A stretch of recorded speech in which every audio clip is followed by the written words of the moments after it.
ಅನಿಸುತ್ತೆ. ಮತ್ತು ಸ್ಟಾರ್ಟಿಂಗಲ್ಲಿ ಸ್ವಲ್ಪ ನಮಗೆ ಬೋರ್ ಆಗೋ ಥರ ಅನಿಸ್ಬೋದು. ಈ ಪುಸ್ತಕವನ್ನು ಹಲವಾರು ಪಬ್ಲಿಷರ್ಸ್ ಬೇಡ ಅಂತ ರಿಜೆಕ್ಟ್ ಮಾಡಿದ್ರು. ಕೊನೆಗೆ 1969ರಲ್ಲಿ ಮೆಕ್ಮಿಲನ್ ಪಬ್ಲಿಕೇಶನ್ ಅವರು ಇದನ್ನು ಪಬ್ಲಿಷ್ ಮಾಡೋದಕ್ಕೆ ಒಪ್ಕೊಳ್ತಾರೆ. ಎಲಿನರ್ ಫೀಡೆ ಅನ್ನೋರು ಇದು ಬುಕ್ನ ಪಬ್ಲಿಷ್ ಮಾಡೋದ್ರಲ್ಲಿ ಒಂದು ಇಂಪಾರ್ಟೆಂಟ್ ರೋಲ್ನ ಪ್ಲೇ ಮಾಡ್ತಾರೆ. 1970ರಲ್ಲಿ ಈ ಪುಸ್ತಕ ಮೊದಲ ಬಾರಿಗೆ ಬಿಡುಗಡೆ ಆಗುತ್ತೆ. 1972ರಷ್ಟರಲ್ಲಿ 1 ಮಿಲಿಯನ್ ಬುಕ್ಸು ಪ್ರಿಂಟ್ ಆಗುತ್ತೆ.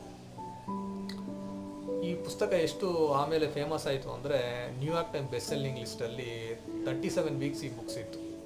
ಮತ್ತು 72-73ರಲ್ಲಿ ಪಬ್ಲಿಷರ್ಸ್ ವೀಕ್ಲಿಯಲ್ಲಿ ಸಹ best selling novel in US ಅನ್ನೋ ಲಿಸ್ಟಲ್ಲಿ ಈ ಪುಸ್ತಕ ಇತ್ತು.